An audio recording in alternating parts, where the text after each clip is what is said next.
Siapa yang ingin kaya? Siapa yang ingin punya mobil? Masya Allah. Siapa yang belum nikah pengen nikah? Siapa yang pengen punya keturunan? Siapa yang pengen masuk surga? Nah, intinya banyak permintaan. Permintaan itu bahasa Arabnya doa. Setiap permintaan ingin rasanya kita dikabul, kan? Minta itu kepada yang punya atau yang tidak punya, kepada yang mampu atau yang tidak mampu. Siapa yang paling mampu yang bisa kita minta? Maka diatur caranya lewat apa? Sholat. Ternyata berdoa dalam sholat itu berbeda dengan doa saat tidak sedang sholat. Orang kalau sholat dia berdoa dan benar doanya, itu akan dijawab 2 kali lipat lebih cepat dibanding dengan yang doa tapi di luar sholat. Saya bocorin nih, bocor halus aja nih.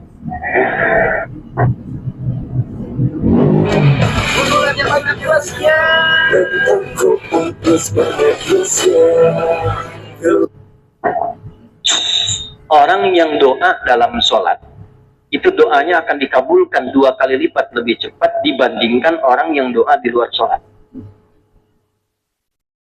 Kenal Nabi Zakaria, Bu? Ayo bilang kenal, saya pulang. Ya, kenal, saya kaget nih, malaikat yang sedang menyamar, jangan-jangan nih. Nabi Zakaria itu diuji oleh Allah dalam hidupnya, belum punya keturunan. Fisiknya sudah letih, rambutnya sudah memutih. Maaf, istrinya, divonis oleh medis menopause dan mandul. Secara medis tak mungkin punya keturunan. Secara klinis mustahil. Berdoa sering dilakukan. Di surat Maryam kan viral. Jadi kalau kita baca dari ayat 1 sampai dengan terjawab doa ayat 15, itu ada doanya. Kaf ha ya ain sad. Dzikra rahmati rabbika 'abdahu Zakaria idz nada rabbahu nidaan khafiyya. Minta sama Allah, Rabbi inni wa hanal 'azmu minni washta'ala ra'su syaiba. Ya Allah, fisikku sudah letih, rambutku sudah memutih, tapi aku belum punya keturunan. Doa rajin. Tapi ketika doa itu dipanjatkan dalam sholat, dalilnya apa? Kita pakai dalil. Quran surah ketiga, surah Ali Imran. Ayatnya ayat 38 sampai 39. Sholat. Ini sekaligus kita share ilmu ya. Maaf, kita sampai jam berapa ya? Insya Allah. Oh, baik, alhamdulillah. Ibu sampai jam 3, jam 2, jam 1 subuh boleh. Insya Allah. Saya ikut ya. Ikut jadwal saya. Jadi ibu mau sampai jam 3 silakan di sini. Saya setengah 12 sudah siap-siap ya. Baik. Jam 12 kurang seperempat lah bonus ya. Lihat sini. Fokus baik-baik. Bu, Pak, seluruhnya. Ada satu hal yang penting ketika kita berdoa dalam sholat. Jarang orang tahu ini kenapa ada mihrab. Dan kenapa tempatnya buat imam, bukan makmum. Yang di mihrab itu siapa? Imam. Makmum di luar mihrab. Karena imam itu memimpin doanya makmum. Sholat itu kan doa, dipimpin oleh imam. Makanya milih imam nggak boleh sembarangan. Nggak boleh sembarangan. Boleh imam di kantor, tapi belum tentu imam di masjid. Kualifikasinya beda. Oh, hati-hati. Saya pernah ngajar di satu tempat pesantren. Pesantren itu letaknya di satu komplek. Itu pensiunan pejabat, Pak. Pejabat di kantor, bukan di masjid. Tapi semangatnya tinggi, pengen jadi imam di masjid. Bagus, patut dicontoh. Ini kisah nyata. Cuman sayang, bacaan belum benar sepenuhnya. Saya bilang, Pak, bacaannya dibetulkan dulu buat jadi imam. Jawabannya bagus. Justru dengan menjadi imam, Ustadz, jamaah bisa dibetulkan di belakang. Ini harus dijaga semangatnya. Ini caranya. Awas, hati-hati. Ini fikihnya begitu. Saya bilang, Pak, tetap jadi imam. Saya salut dengan Bapak. Terima kasih, Ustadz. Bagaimana kalau supaya lebih bagus, saya kirimkan santri melatih bacaan Bapak sebelum jadi imam. Dibacakan dulu, dibimbing dulu supaya ketika jadi imam makin bagus. Tapi saat latihan tetap Bapak jadi imam. Imam sholat zuhur dan asar. maghrib, isya, subuh, santri aja dulu Pak. Ya. Kan nggak turun status kan? Ya, yang penting jabatan tetap kan? Ya. Jadi zuhur sama asar sepakat Pak, dealnya kan bagus. That's big deal kan? Tetap jadi imam, cuma zuhur kan asar. Apa yang terjadi? Imam betul. Diperbaiki bacaan. Setelah makin bagus, Pak sudah bagus nih, udah Ustaz santri aja. Karena tahu yang mau santri gitu ya. Tapi setelah itu terbiasa sekarang banyak jadi imam. Jadi imam. Dan tempatnya kenapa di mihrab? Mihrab itu tempat yang disebutkan dalam Al-Quran punya dua keutamaan. Satu, cepat mendatangkan rizki. Dimasak apa ya Bu? Dibangunin aja. Terbuat dari malika dan bahan alami berkualitas. Rizki. Dua, mempercepat terkabulnya doa. Di surah yang sama, surah 3, di ayat 37, paling kiri sebelah bawah di pojok di mushaf, itu diterangkan tentang keutamaan mihrab, tentang rizki. Ternyata satu, mihrab itu bukan hanya khusus di masjid. Ibu di rumah bisa bikin mihrab, Bu. Bapak di rumah bisa bikin mihrab. Dan ternyata mihrab itu tidak harus bentuknya ruangan. Saya waktu pulang di Tripoli, saya ngontrak Pak di Ciputat. Petakan, alhamdulillah. Kita adakan mihrab sehamparan sajadah saja. Yang penting fungsinya mihrab. Apa itu mihrab? Tempat yang dikhususkan untuk ibadah saja. Tidak yang lain. Sholat di situ, baca Quran di situ, doa di situ, makan keluar dari situ. Bikin status jangan di situ. Ya. Ceplik, maaf ya sedang di mihrab, jangan diganggu dulu. Keluar. Jika itu bisa dilakukan, apa nasabnya di luar masjid? Maryam dibikinkan mihrab oleh orang tuanya. Jadi begitu lahir, Imran meninggal, Hannah masih ada, dibimbing oleh pamannya Zakaria, dibikinkan mihrab. Begitu berdoa, ibadah, sholat di dalamnya, apa yang terjadi? Perhatikan ayatnya.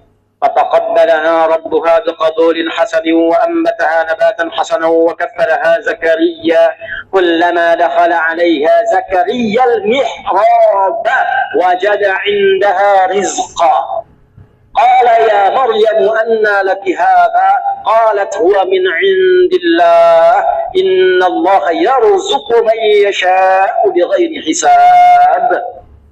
Setiap kali pamannya nengok Maryam di mihrab, sudah ada rizkinya. Paman bawa pakaian, bawa buah-buahan, bawa makanan, masuk ke situ sudah ada makanan, sudah ada buah. Kalau musim anggur ada anggur wajar, bukan musim anggur ada anggur. Ditanya oleh pamannya, Maryam dari mana semua ini? Kata Maryam, semua dianugerahkan oleh Allah.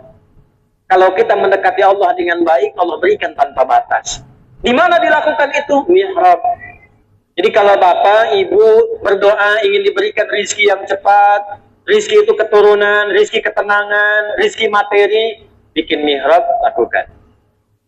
Nah di mihrab itulah Nabi Zakaria sholat. Lihat, berdoa. Dalilnya kembali ke ayat 38-39. Hunalika da'a Zakaria rabbah.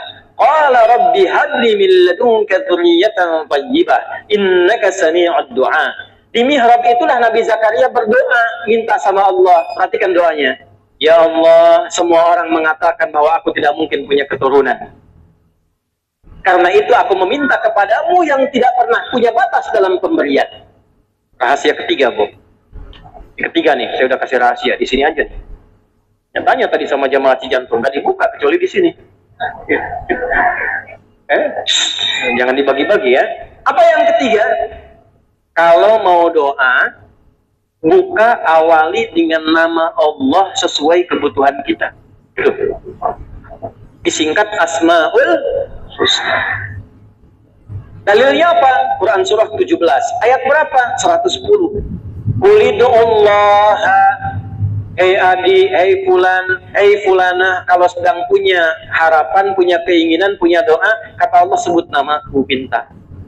Awid'ur Rahman, atau sebut nama kasihku Rahman. Ayyamma tad'u falahul asma'ul husna. Tapi kalau engkau punya keinginan spesifik, cari namaku yang sesuai kebutuhanmu. Rahasia Asmaul Husna itu semua namanya Allah siapkan sesuai kebutuhan dan masalah kita. Pengen ilmu, yang belajar ya alim. Pengen rezeki ya razak. Punya masalah, pengen kekuatan ya sabar. Pengen dilapangkan ya al-fattah. Suami keras, pengen dilembutkan, minta ya latif. Pilih bu, sesuai dengan harapan kita, doa kita. Tidak harus semuanya. Nanti yang ibu nggak butuh dikasih. Suami sudah lembut, dibaca ya latif, gemulai akhirnya. Pilih salah satu. Nabi Zakaria divonis tidak mungkin punya keturunan, maka beliau minta sebut nama Allah yang punya sifat pemberian tanpa batas, namanya Wahhab. Permintaannya hab. Qala rabbi habli min ladunka dzurriyyatan thayyibah. Ya Allah, orang mengatakan nggak mungkin, karena itu aku minta kepadamu yang tidak punya batas dalam pemberian. Kalau kepada yang maha mendengar tidak terkabulkan, juga kepada siapa lagi lantas aku mesti meminta? Doa itu ternyata dipanjatkan saat sedang sholat.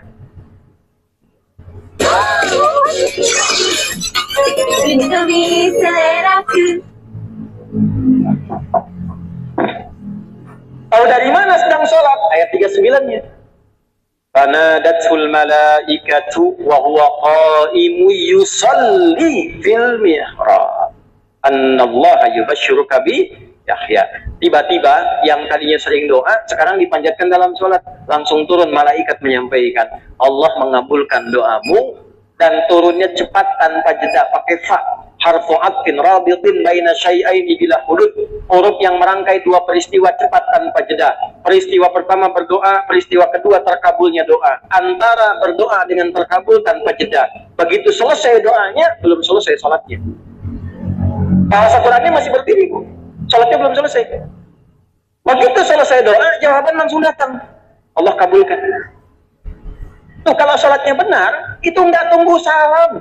Masih berdiri, dijawab.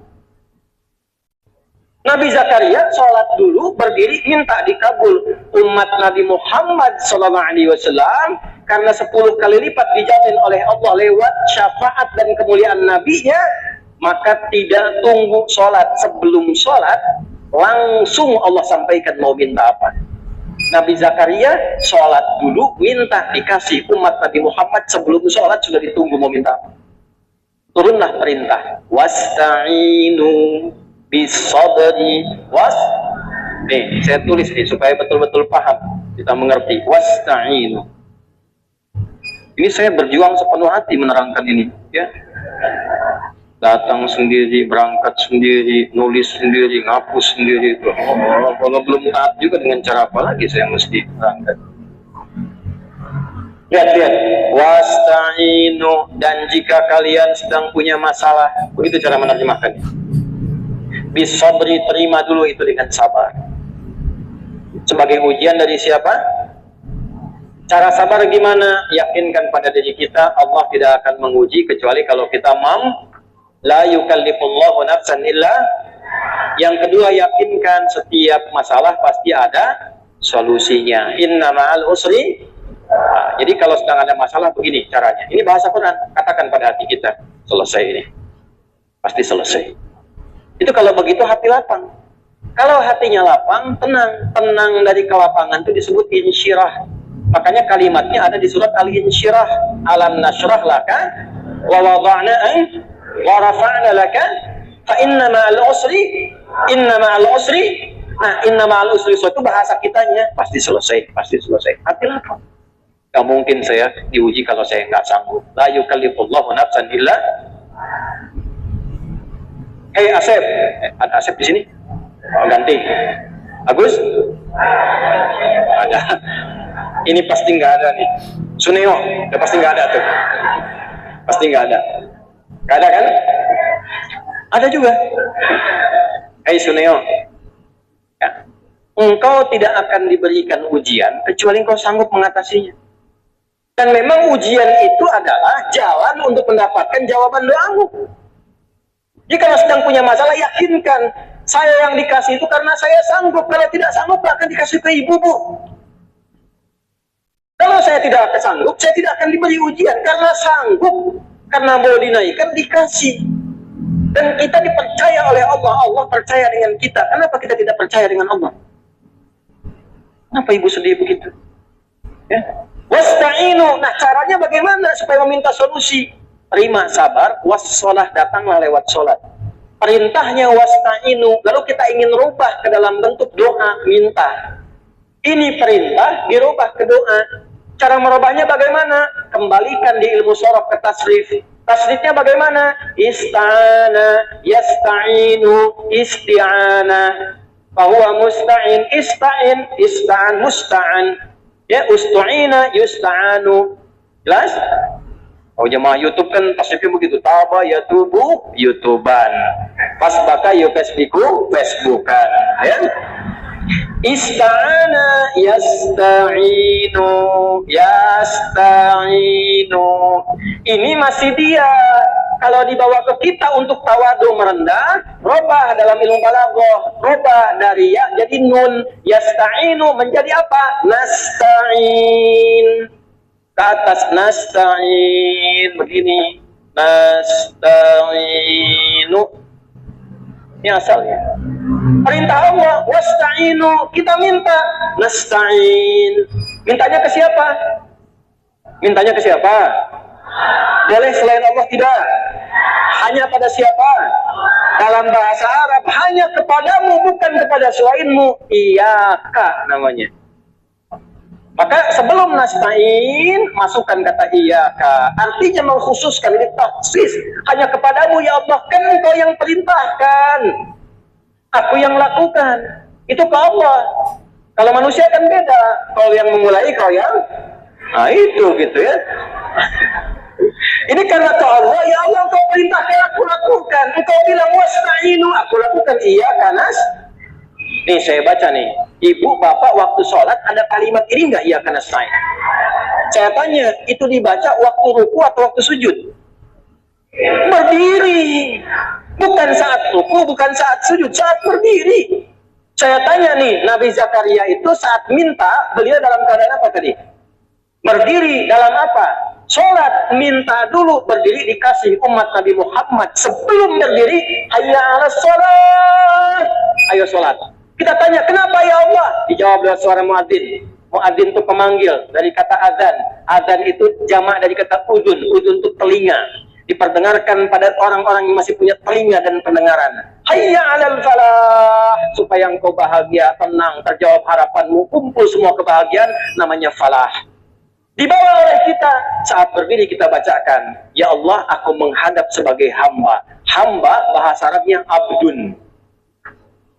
Maka Nabi dipanggil Isra Mi'raj dengan menggunakan kalimat abdun. Tadi qori kita baca surah 17 ayat 1. Subhanalladzi asra bi. Kalau doa ingin dijawab maka menghamba. Nabi punya gelar Rasul, Nabi punya gelar Nabi. Tapi ketika menghadap Allah nggak pernah dibawa-bawa tuh. Ya Allah saya Rasul nih, cepat kabulkan. Nggak ada. Ya Allah saya Nabi, masa Nabi nggak dijawab? Nggak ada. Ketika dipanggil Isra Mi'raj, merendah, tawadhu, abdun yang dipanggil. Kalau doa ingin dijawab, merendahlah kita. Tunduk. Di bawah itu, bagaimana wujud ekspresi ketundukannya? Sampaikan turunan katanya. Apa turunannya? Abdun dari kata abada. Tasrifnya gimana? Abada ya'budu abadan wa ibadatan fahuwa abidun wa dhaka ma'budun. U'bud. Kata Allah, u'bud. Kembali ke Quran surat Thaha ayat ke-14. Siap ya Allah, kami beribadah, kami sholat. Diganti kata abadah menjadi kami sholat, ibadah hanya kepadamu. Abadah jadi ya'budu, karena rendah hati na'budu. Kepada siapa ibadahnya? Boleh kepada yang lain. Tidak, karena kita khususkan, ilmu balaghah datang litakhsis, datangkan kata iyaka di depannya. Iyaka na'budu. Begitu kita sholat iyaka na'budu, langsung Allah jawab, mau minta apa? Maka kita katakan wa iyaka nas. Sekarang lihat hadis qudsinya. Kita nyambung ke hadis. Quran kan sudah, hadis belum. Kita bacakan hadis qudsinya. Qala Nabi Hurairah radhiyallahu ta'ala anhu. Anin Nabi sallallahu alaihi wasallam qala. Qala Allah azza wa jalla. Hadis riwayat sahabat Abu Hurairah. Abu Hurairah menerima dari Nabi sallallahu alaihi wasallam. Nabi mengatakan inilah hadis qudsi. Allah berfirman, qasamtu salata baini wa baina 'abdi 'ala nisfaini. Aku bagi dua bagian dalam sholat untukku dan untuk hambaku. Wali abdi masalah, kalau hambaku menunaikan kewajibannya dalam sholat benar, aku berikan apapun yang dia minta. Tar dulu, jangan amin aja dulu, tar dulu. Aku berikan apapun yang dia minta kalau benar. Kalau benar. Teruskan hadisnya. Idza qala al-'abdu alhamdulillahi rabbil alamin. Kalau hambaku mulai sholat, dia bertakbir baca iftitah sampai Fatihah sampai kalimat alhamdulillahi rabbil alamin. Qala Allah azza wa jalla, maka Allah menjawab kalimatnya, hamadani abdi, hambaku sedang memujiku. Bu, ternyata saat sholat kita dijawab oleh Allah. Makanya punya sifat ihsan. Hadis Muslim nomor hadis yang ke-8. Anta abudallaha ka'annaka tarahu fa illam takun tarahu fa innahu. Kalau tak mampu melihat Allah yang mengawasi menjawab kita, rasakan diawasi. Wa idza qala al-'abdu ar-rahmanir rahim, kalau dibaca lagi ar-rahmanir rahim, perhatikan jawabannya. Asna alayya abdi, hambaku sedang menyanjungku. Wa idza qala al-'abdu maliki yaumiddin, kalau hamba membaca maliki yaumiddin, qala Allah azza wa jalla, Allah menjawab majjadani abdi, hambaku sedang mengagungkanku. Sekarang lihat, di sini intinya. Wa idza qala al-'abdu iyyaka na'budu wa iyyaka nasta'in, kalau hambaku sampai pada kalimat ini, dia baca iyyaka na'budu wa iyyaka nasta'in, qala Allah azza wa jalla hadza baini wa baina abdi wa li abdi ma sa'al.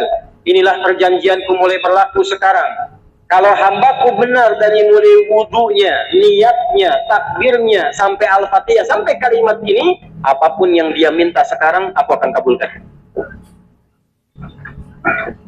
Makanya sholatnya dibagi 5, Pak, supaya masalah subuh sampai zuhur selesai di zuhur, tidak dibawa ke isya. Ada yang tidak punya masalah sekarang? Tidak, wajah kita wajah masalah semua. Saking sayangnya Allah, jangan dibawa tuh sampai ke isya. Subuh ke zuhur masalah selesai, zuhur ke asar masalah selesai, asar ke maghrib selesai, maghrib ke isya selesai, isya tinggal tidur. Jadi mimpinya udah enak. Rumusnya apa? Istighfar, baca ayat kursi, Al-Ikhlas, Al-Falaq, An-Nas, sholat 2 rakaat, tidur, tenang tidurnya, nyaman, selesai masalahnya. Terumus. Ya, nah ini rahasia yang kedua. Jadi kalau catat lagi ya, catat. Kalau benar sholatnya, untuk menjadi benar itu bagaimana caranya? Itu peristiwa Isra Mi'raj yang harus diturunkan. Sekarang banyak orang sholat, banyak berdoa, tapi belum terkabul. Masalahnya apa? Kan sholat isinya doa semua. Ini saya contoh ya. Duduk di antara 2 sujud, kan mintanya berbanyak. Rabbighfirli warhamni wajburni warfa'ni warzuqni, kan? Wahdini wa'afini wa 8 sendiri tuh. Kok belum terkabul? Rabbighfirli, ya Allah ampuni aku, warhamni sayangi aku, wajburni lindungi aku, warzuqni berikan rezeki kepadaku. Habis sholat minta lagi, ya Allah anugerahkan rezeki kepadaku. Malaikat tanya, tadi waktu duduk di antara 2 sujud apa? Itu warzuqni.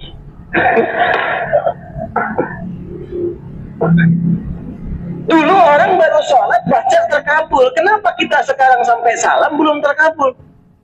Kenapa ada orang sekarang sampai salam belum terkabul? Nah ini ada masalah nih, karena Isra Mi'rajnya banyaknya peringatan formalitas. Dapat cerita Nabi mengunjungi surga, Nabi melihat neraka, selesai pulang. Terus gimana solusinya? Gimana supaya ke surga nggak ke neraka? Solusinya gimana? Nah itu intinya.